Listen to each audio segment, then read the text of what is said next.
Hey YouTube, we are back again this week for another video portion of the Daly Dose Sports Podcast. Hope everyone out there is doing well. Hope you're all staying healthy. Hope maybe you're getting vaccinated so we can all start getting back to normal.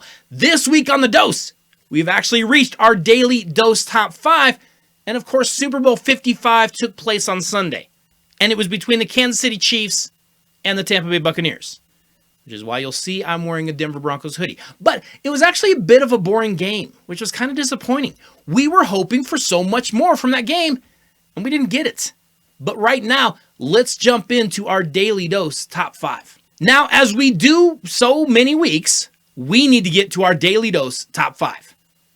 On Sunday, Super Bowl 55 took place, and as it many times does, well, it failed to live up to the hype. The Tampa Bay Buccaneers rolled to an easy 31-9 win over the defending champion Kansas City Chiefs.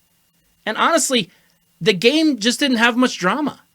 The Chiefs' high-powered offense, well, it was completely shut down.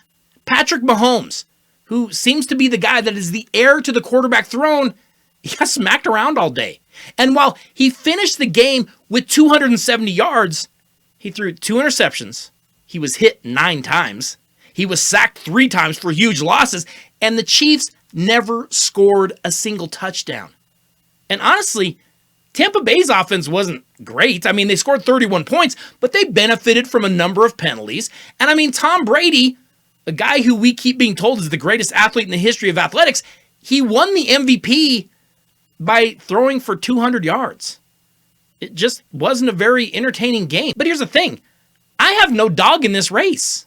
I don't really care. I wanted a good game. I wanted a fun game. I wanted an exciting game. And I didn't get it. So what happened? I mean, we had a great quarterback matchup, right? This was storybook stuff. We had the old-time quarterback battling the new up-and-coming rising quarterback. And we have seen some great quarterback matchups turn into thrillers in the Super Bowl.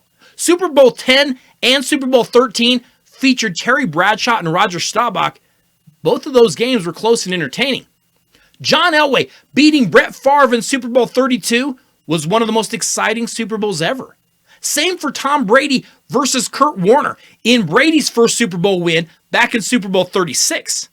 Peyton Manning versus Drew Brees in Super Bowl 44 was a great game. Brady versus Russell Wilson in Super Bowl 49 was entertaining. Ben Roethlisberger versus Aaron Rodgers in Super Bowl 45, it was a battle between two guys that are headed for the Hall of Fame. But we have also had some quarterback matchups in the Super Bowl that never really materialized. Kind of like we just saw on Sunday. Today, our Daly Dose Top 5 counts down the top 5 times a stellar quarterback matchup turned into a really, really boring, bad Super Bowl. We start off at number 5, and we had a matchup back in 1984 that we thought might be the first of multiple matchups between two great quarterbacks.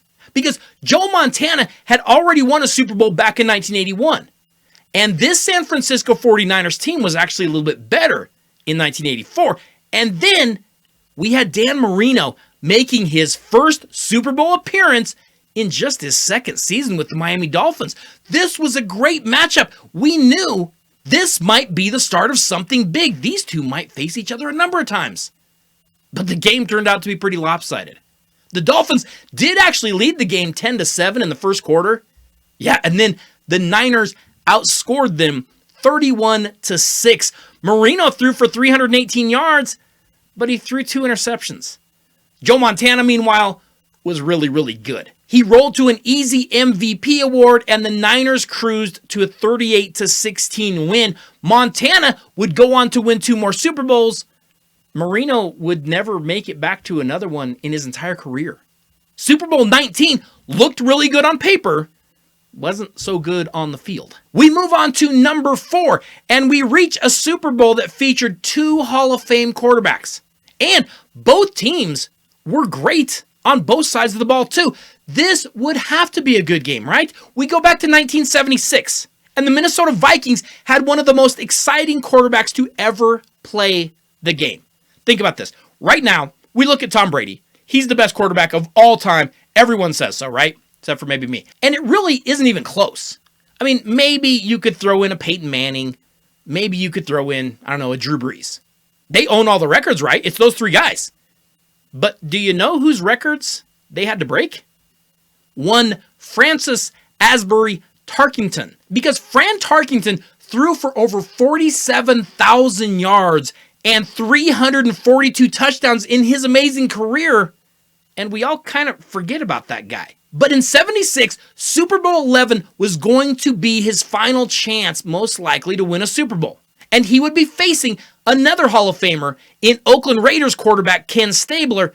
And Stabler was a guy that probably never really got the true respect he deserved. Because I'm telling you right now, if you had one drive to win a game, Kenny the Snake Stabler would have to be on a short list of quarterbacks you would want under center. Tarkington versus Stabler in the Super Bowl? This could be a shootout. This could be amazing. Yeah, except the Raiders jumped on top fast. They led 19-0 before the Vikings ever even scored. And really, neither Stabler or Tarkington had big days. They combined, both of them, combined for less than 400 yards passing, but Stabler's supporting cast was way better than Tarkington's. And the Raiders handled the Vikings easily, 32-14. What would either of these guys look like in today's game, by the way? Stabler? Tarkington? They might be pretty entertaining. Not sure how that would go, but Super Bowl 11 was not the game we hoped it would be. And it comes in on our list today at number 4. We reached number 3 on our list, but we go back to number 1 to do so. Because number 1 was where it all started. Back when it was barely even known as a Super Bowl. Back when the tickets were $12 each, and the game still didn't even sell out. Super Bowl 1 was played in the LA Coliseum, and it featured the NFL champion Green Bay Packers, who would be facing the AFL champion Kansas City Chiefs. And make no mistake, there was animosity there. The National Football League viewed the American Football League as kind of that young punk upstart. Meanwhile, the AFL looked at the NFL as kind of an old, fading grandpa that was behind the times. So the two conferences met in Super Bowl 1, and the game featured two Hall of Fame quarterbacks. The Packers had Bart Starr, the field general that had won multiple titles. The Chiefs had Len Dawson, the top-rated quarterback in the league that season. This would be a great start for a game they were calling the Super Bowl. Except it wasn't really. The Packers led 14-10 at halftime, and everyone kind of hoped the second half would be great, but then the Packers just kept scoring, and the Chiefs never scored again. The Packers blew out Kansas City 35-10, and Bart Starr would be named the game's MVP. We should have known. Based on Super Bowl 1, that was kind of a boring game. I mean, you might not get the great game you're hoping for just because there's two great quarterbacks. The very first Super Bowl had two great ones. But Super Bowl 1 wasn't all that great of a game. And it comes in at number 3. We move on to number 2, and we actually have two games in this slot. But they're the same teams, and they're the same quarterbacks. In Super Bowl 27 and Super Bowl 28, we saw back-to-back Super Bowls that featured the same teams and featured two more Hall of Fame quarterbacks. In 1992 and 1993, the Buffalo Bills were on an amazing run. The Bills went to 4 straight Super Bowls from 90 to 93. Sure, they didn't win any of them, but we've never seen a team with that kind of dominance that the Bills were showing with their way ahead of its time K-gun offense with quarterback Jim Kelly. Kelly was running a hurry-up, 2-minute drill offense every single play of every single game, and in doing so, the Bills were putting a ton of pressure on opposing defenses.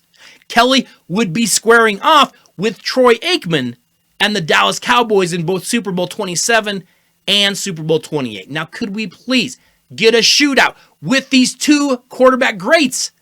No, we could not. Because Aikman also had an offensive line that resembled, the Great Wall of China. He had great wide receivers. He had Emmitt Smith.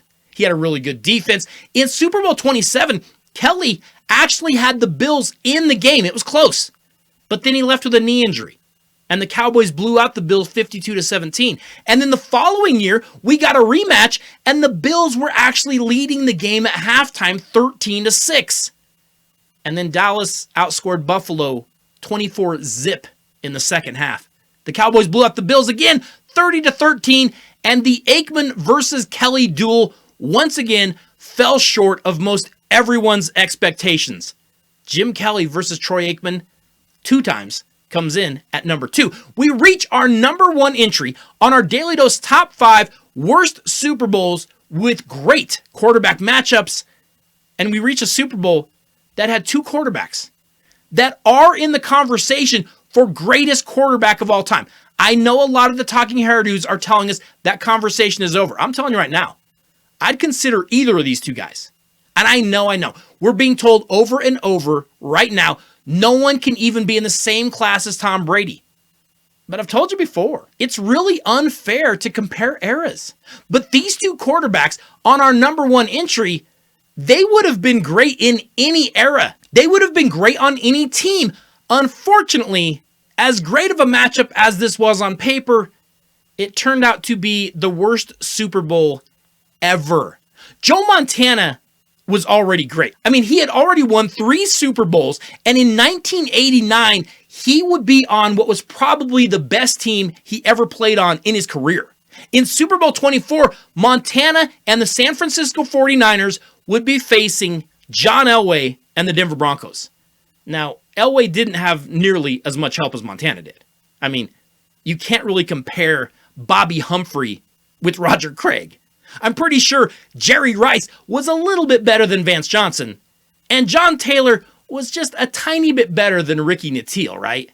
But Elway had dragged the Broncos to 3 of the past 4 Super Bowls, and in the AFC Championship game that year, Elway had lit up the Cleveland Browns. They had won the game easily. It didn't take the drive. It didn't take the fumble. The Broncos had rolled over the Cleveland Browns in the AFC Championship game. So maybe John Elway would be able to pull off some more magic. Maybe he could make this game close. Yeah, or not. In Super Bowl 24, we saw a tale of 2 quarterbacks. Elway was playing with the weight and the pressure of the world on him because he was so afraid of losing his 3rd Super Bowl. He was playing tight. He was missing open receivers. He was skipping the ball into the turf. And then on the other side, Joe Montana was playing easy and cool and loose, knowing he was going to throw touchdowns before he even got to snap. Montana would go 22 of 29 for 297 yards and 5 touchdowns. And Elway went 10 of 26 for 108 yards with 2 interceptions. And of course, the Niners posted the biggest blowout in the history of the Super Bowl as they crushed my Denver Broncos 55-10. Now on Sunday, we got another big game that failed to live up to the big hype. And it kind of seemed to fit the same narrative as these blowouts on our list today. Tom Brady looked like he had a better team than Patrick Mahomes did on Sunday. As much credit as we want to heap on quarterbacks, Super Bowl 55 is just another example that there are 21 other guys on the field, and those 21 other guys do matter a little bit more than maybe we want to admit. You can be the greatest quarterback, but if you don't have any help, I mean, good luck. If we were picking teams right now, most of us would probably pick Patrick Mahomes over Tom Brady. He's younger. He's more skilled. He's got a bigger arm. But Brady had the better team. And I will also give Brady this. He raises the level of play of the players around him. And the great ones always have to do that. And for that reason, Tom Brady had the advantage once again on Sunday. But again, it does take a team to win these games. Okay, YouTube, make sure that you go over and you check out the rest of the podcast. This week on The Dose, we are recapping Super Bowl 55. We're looking at the anthem. We are talking about the game. We are talking about the halftime show, some of the commercials. We also begin to look forward to next season and some of the moves that are taking place in the NFL right now. Hey, which teams are poised for a big year next year? Which ones may take a step back? Daly Dose I-Team President Big Rob stopped by and we discussed the Super Bowl. We discussed a number of things about the Super Bowl and we talked about how the Tampa Bay Buccaneers were able to pull off the big upset. So make sure you go check out the rest of the podcast. I'll leave a link here for you on YouTube. Hope you all are doing well. I will see you all next Wednesday. Have a great week.